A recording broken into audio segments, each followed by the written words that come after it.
ಅನುವಂಶೀಯ ವೈದ್ಯರು ಡಾಕ್ಟರ್ ಗೌರಿ ಸುಬ್ರಹ್ಮಣ್ಯ. ಮೂಲತಃ ಮೈಸೂರಿನವರಾದ ಡಾಕ್ಟರ್ ಗೌರಿ ಸುಬ್ರಹ್ಮಣ್ಯ ಅವರು 1957ರಲ್ಲಿ ದಿವಂಗತ ಭರತ್ರಾಜ್ ಹಾಗೂ ಸುನಂದಮ್ಮ ಅವರ ಪುತ್ರಿಯಾಗಿ ಜನಿಸಿದರು. ಬಿಕಾಂ ಪದವೀಧರೆಯಾಗಿ ಕಂಪ್ಯೂಟರ್, ಹಿಂದಿ ಹಾಗೂ ಶಾಸ್ತ್ರೀಯ ಸಂಗೀತಗಳ ಶಿಕ್ಷಣವನ್ನ ಪಡೆದಿದ್ದಾರೆ. ಭಾರತದಲ್ಲಿ ಖ್ಯಾತಿ ಗಳಿಸಿದ ನಿಖಿಲ ಕರ್ನಾಟಕ ಆಯುರ್ವೇದ ಸಂಸ್ಥೆಯ ಸಂಸ್ಥಾಪಕರಾದ ಡಾಕ್ಟರ್ ನರಸಿಂಹಮೂರ್ತಿ ಅವರ ಮೊಮ್ಮಗಳಾದ ಇವರು 1970ರಿಂದ 15 ವರ್ಷ ಆಯುರ್ವೇದಿಕ್ ಶಿಕ್ಷಣ ಹಾಗೂ ತರಬೇತಿಯನ್ನ ಪಡೆದಿದ್ದಾರೆ ಹಾಗೂ 15 ವರ್ಷಗಳ ಕಾಲ NKCA ಫಾರ್ಮಸಿಯಲ್ಲಿ ತರಬೇತಿಯನ್ನ ಪಡೆದಿದ್ದಾರೆ. 1988ರಿಂದ ಡಾಕ್ಟರ್ H. ವಿಜಯೇಂದ್ರ ಮೂರ್ತಿ ಅವರಿಂದ ಆಯುರ್ವೇದದಲ್ಲಿ 4 ವರ್ಷಗಳ ತರಬೇತಿಯನ್ನ ಪಡೆದಿದ್ದಾರೆ. 1990, 1994 ಹಾಗೂ 1995ರಲ್ಲಿ ಆಯುರ್ವೇದ ಮತ್ತು ಸಿದ್ಧ ವೈದ್ಯರ ಕಲ್ಯಾಣ ಸಮಿತಿಯವರು ನಡೆಸಿದ ಸಮ್ಮೇಳನದಲ್ಲಿ ವೈದ್ಯೆಯಾಗಿ ಗೌರವಿಸಲ್ಪಟ್ಟಿದ್ದಾರೆ. 1995 ವಿಜಯ ಸಂಗೀತ ಹಾಗೂ ಕಲಾ ಕಾಲೇಜು ಆರಂಭಿಸಿ 5 ವರ್ಷಗಳ ಕಾಲ ನಡೆಸಿ ಸಹಕಾರ ಸಿಗದೆ ನಿಲ್ಲಿಸಲಾಯಿತು. 2005ರಿಂದ ದೈವಜ್ಞ ಶ್ರೀ ಸುಬ್ರಹ್ಮಣ್ಯ ಶಾಸ್ತ್ರಿಗಳು ನಿರ್ಮಿಸಿದ ಬೃಹತ್ ಮುಕ್ತಿನಾಗ ದೇವಾಲಯದ ಆಡಳಿತಾಧಿಕಾರಿಯಾಗಿ ಕಾರ್ಯನಿರ್ವಹಿಸುತ್ತಿದ್ದಾರೆ. ಖ್ಯಾತ ಗಾಯಕರಾದ ಡಾಕ್ಟರ್ SP ಬಾಲಸುಬ್ರಹ್ಮಣ್ಯಂ, ಶ್ರೀ ಹೇಮಂತ್ ಹಾಗೂ ಕುಮಾರಿ ಜ್ಯೋತಿ ಅವರು ಹಾಡಿದ 30 ಸಿಡಿಗಳನ್ನು ತಯಾರಿಸಿದ್ದಾರೆ. 2014ರಲ್ಲಿ ಉಚಿತ ಆರೋಗ್ಯ ತಪಾಸಣಾ ಶಿಬಿರವನ್ನು ನಡೆಸಿದ್ದಾರೆ. ಜನಪ್ರಿಯ ಉಪಗ್ರಹ ವಾಹಿನಿಯಲ್ಲಿ ಕಳೆದ ವರ್ಷ 90ಕ್ಕೂ ಹೆಚ್ಚು ಸಂಚಿಕೆಗಳಲ್ಲಿ ಹಸಿರು ಔಷಧ ಹಾಗೂ ಮನೆಮದ್ದುಗಳ ಬಗ್ಗೆ ಕಾರ್ಯಕ್ರಮ ನಡೆಸಿ ಖ್ಯಾತಿ ಗಳಿಸಿದ್ದಾರೆ. ಈಗಾಗಲೇ ಸಾವಿರಾರು ಜನರಿಗೆ ಔಷಧ ನೀಡಿ ಸೇವೆಯನ್ನ ಸಲ್ಲಿಸುತ್ತಿದ್ದಾರೆ. ನಮಸ್ಕಾರ ವೀಕ್ಷಕರೇ, ಎಂದಿನಂತೆ ಕಲ್ಪತರು ಕಾರ್ಯಕ್ರಮಕ್ಕೆ ತಮಗೆಲ್ಲ ಆತ್ಮೀಯವಾದ ಸ್ವಾಗತ.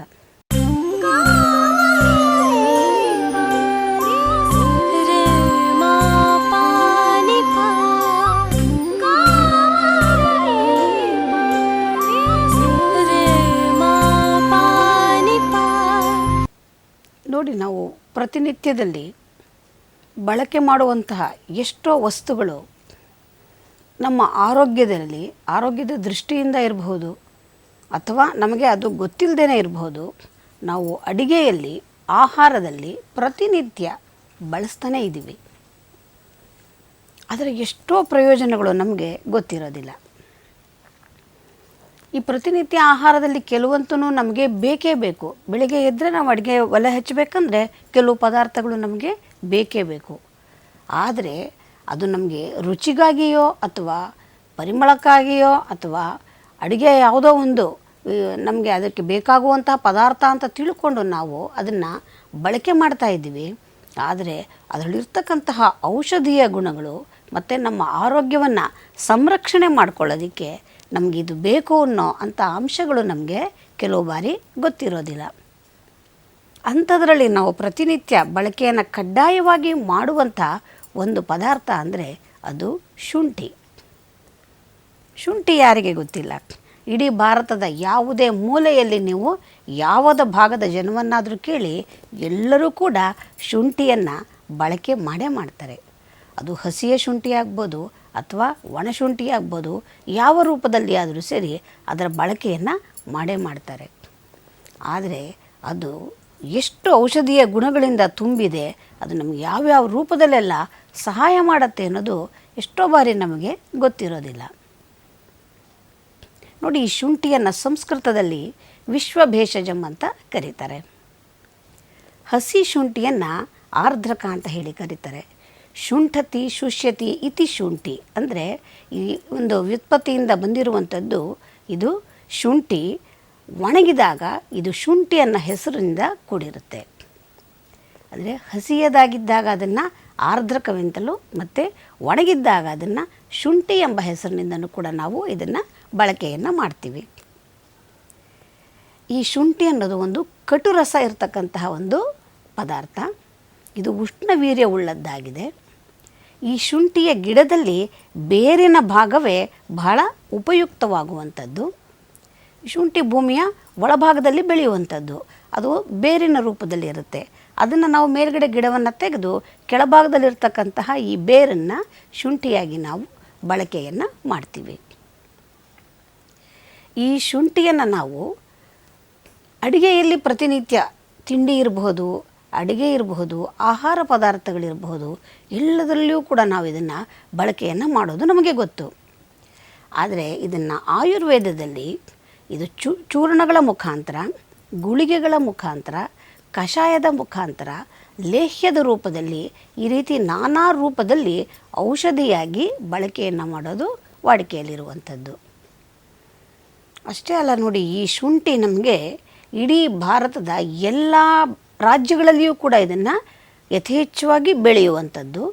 ಅದರಲ್ಲಿ ಕೂಡ ಚೆನ್ನೈ, ಕೊಚ್ಚಿನ್, ಉತ್ತರ ಪ್ರದೇಶ್, ಬಿಹಾರ್, ಪಂಜಾಬ್ ಈ ರಾಜ್ಯಗಳಲ್ಲಿ ಸ್ವಲ್ಪ ಅಧಿಕವಾಗಿಯೇ ಇದನ್ನು ಬೆಳೆಯುವಂಥದ್ದು. ಅಷ್ಟೇ ಅಲ್ಲ, ಹೊರ ದೇಶಗಳಲ್ಲಿಯೂ ಕೂಡ ಇದರ ಬಳಕೆ ಸಾಕಷ್ಟಿದೆ.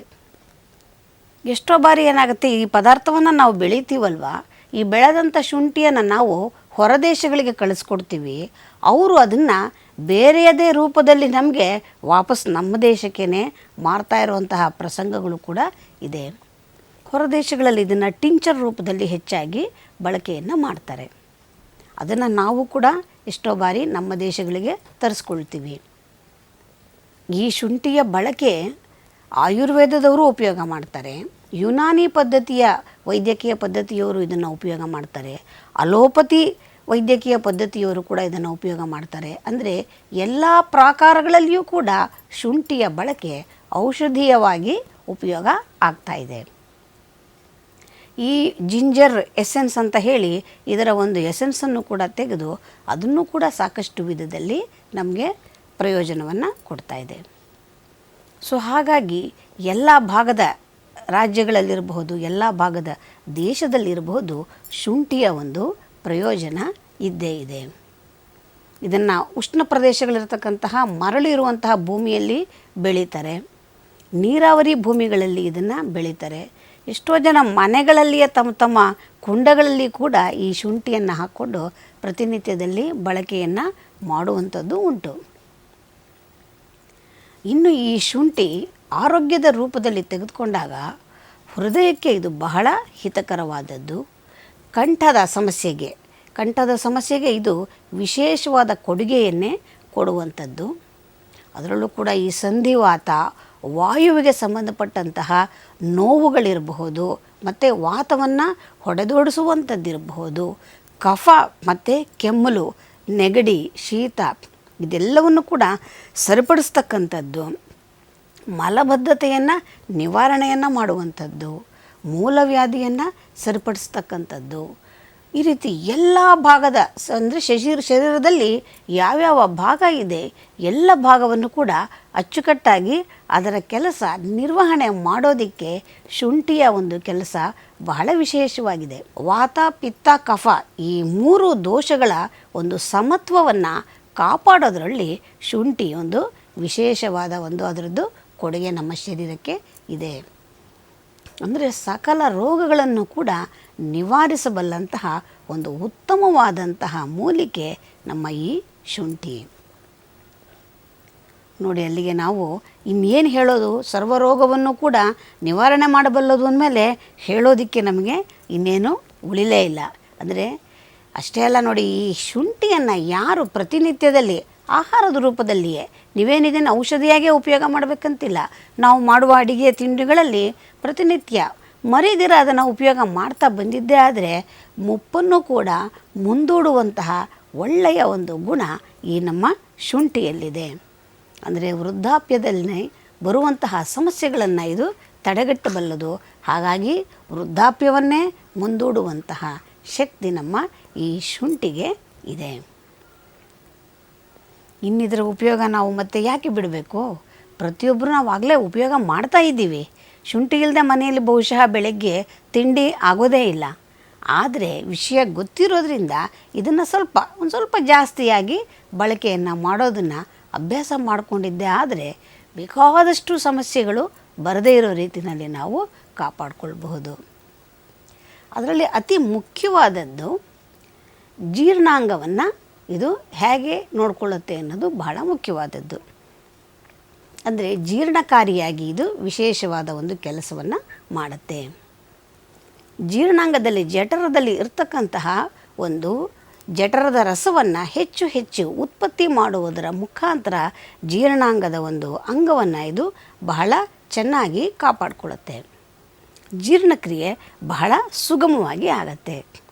ಹಾಗಾದರೆ ಈ ಜೀರ್ಣಕ್ರಿಯೆಯನ್ನು ಸುಗಮವಾಗಿ ಇಟ್ಕೊಳ್ಬೇಕಾದ್ರೆ ನಾವು ಮಾಡೋದಾದರೂ ಏನು, ಈ ಶುಂಠಿಯ ಮೊರಬ್ಬವನ್ನು ತೆಗೆದಿಟ್ಕೊಂಡಿದ್ದು ಮನೆಯಲ್ಲಿ ಊಟ ಆದ ಮೇಲೆ ಒಂದೇ ಒಂದು ತುಂಡು ಶುಂಠಿಯ ಮೊರಬ್ಬದ ತುಂಡನ್ನು ಬಾಯಲ್ಲಿಟ್ಕೊಂಡು ಸ್ವಲ್ಪ ಹೊತ್ತು ಚಪ್ಪರಿಸಿ ನಿಧಾನವಾಗಿ ಅಗಿದು ಸೇವನೆಯನ್ನು ಮಾಡಿದ್ದೇ ಆದರೆ ನೀವು ಏನೇ ಮೃಷ್ಟಾನ್ನ ಭೋಜನವನ್ನು ಊಟ ಮಾಡಿರಿ ಎಲ್ಲವೂ ಕೂಡ ಸಂಪೂರ್ಣವಾಗಿ ಜೀರ್ಣಿಸಿ ಅದು ಸಂಪೂರ್ಣವಾಗಿ ನಮಗೆ ರಕ್ತಗತವಾಗೋದಕ್ಕೆ ಒಳ್ಳೆಯ ಸಹಾಯವನ್ನು ಈ ಶುಂಠಿ ನಮಗೆ ಮಾಡಿಕೊಡುತ್ತೆ.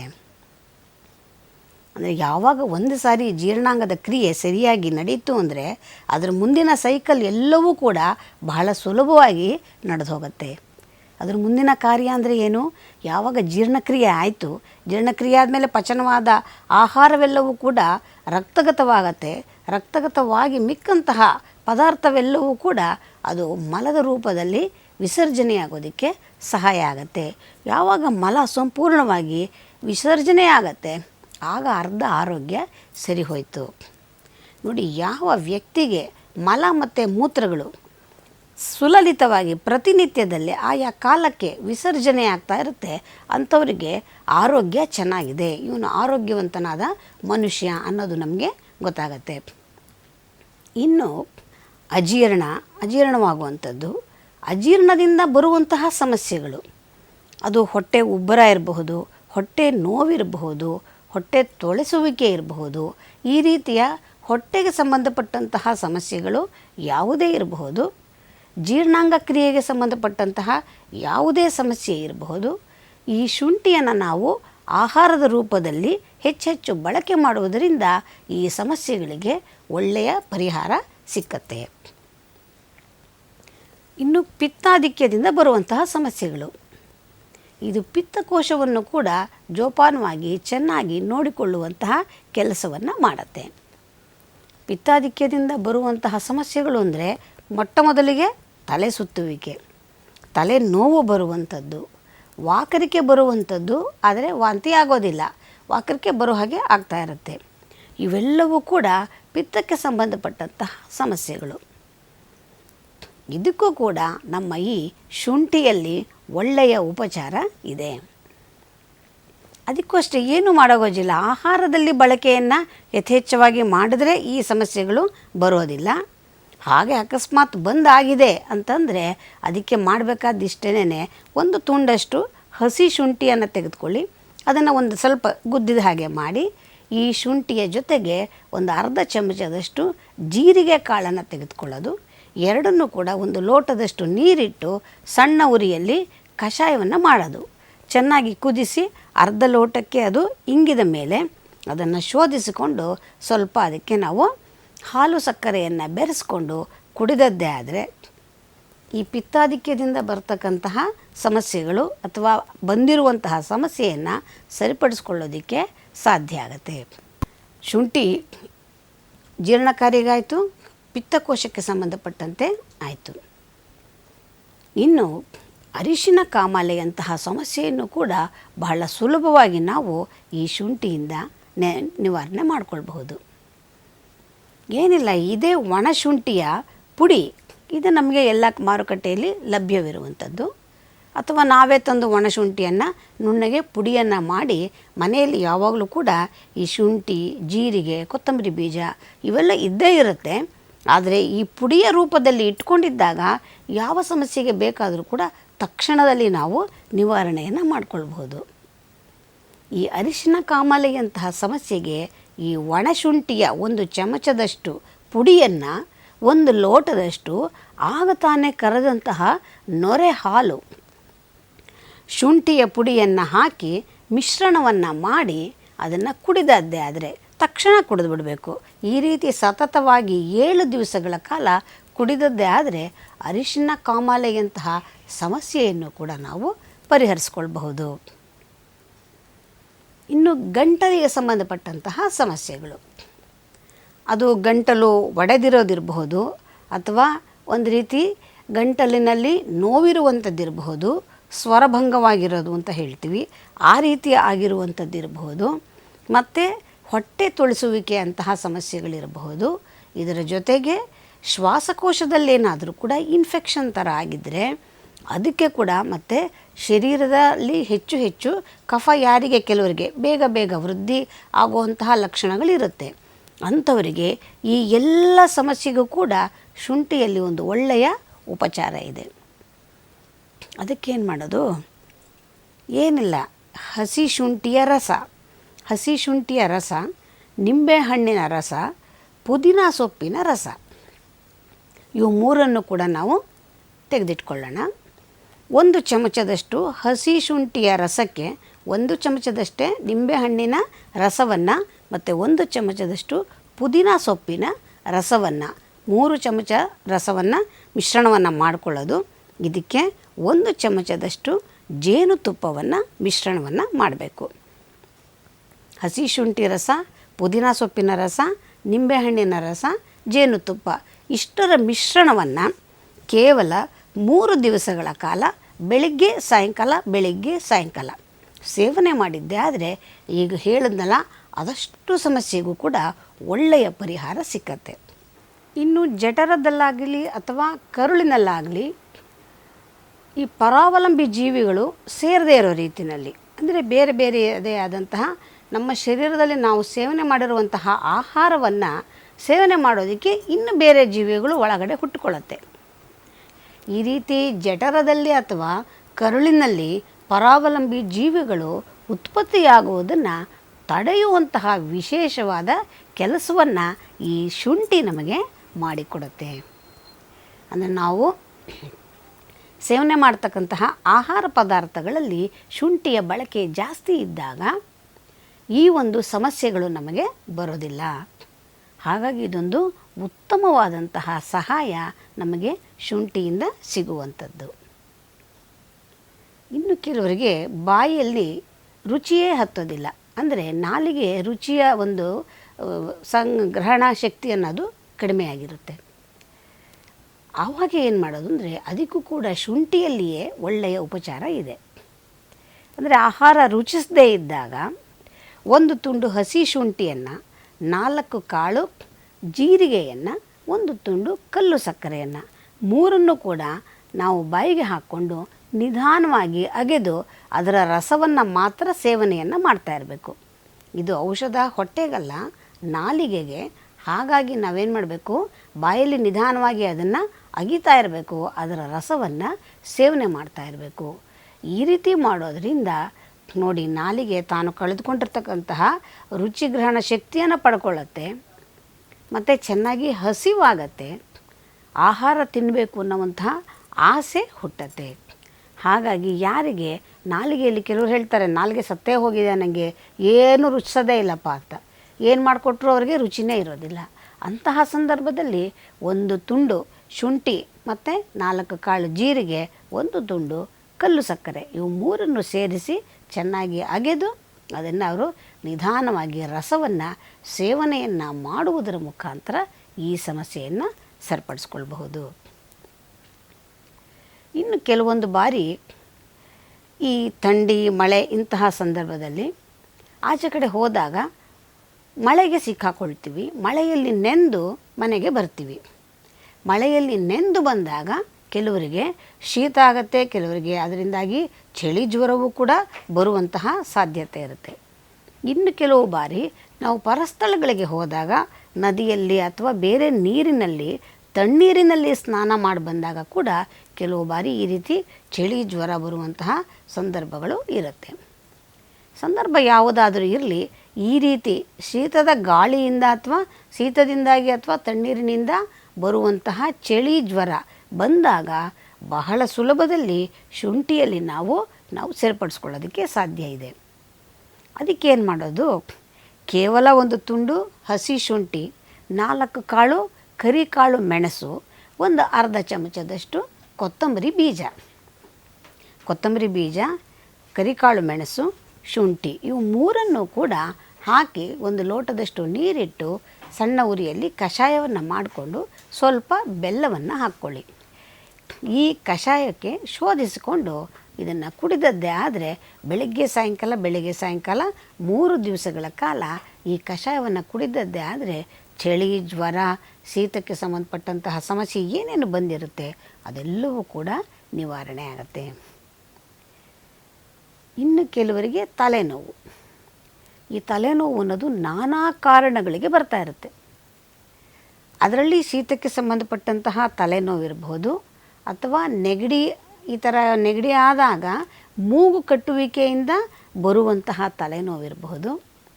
ಇಂಥದ್ದಕ್ಕೆ ಕೂಡ ಈ ಒಣಶುಂಠಿಯ ಬೇರನ್ನು ತಗೊಂಡು ನಾವು ಸಾಣೆಕಲ್ ಮೇಲೆ ಹಾಕಿ ಬರೀ ನೀರಿನಲ್ಲಿ ಗಂಧದ ರೂಪದಲ್ಲಿ ತೆಗೆದು ಹಣೆಗೆ ಪಟ್ಟನ್ನು ಹಾಕುವುದರ ಮುಖಾಂತರ ತಲೆನೋವನ್ನು ನಿವಾರಣೆಯನ್ನು ಮಾಡಿಕೊಳ್ಬಹುದು.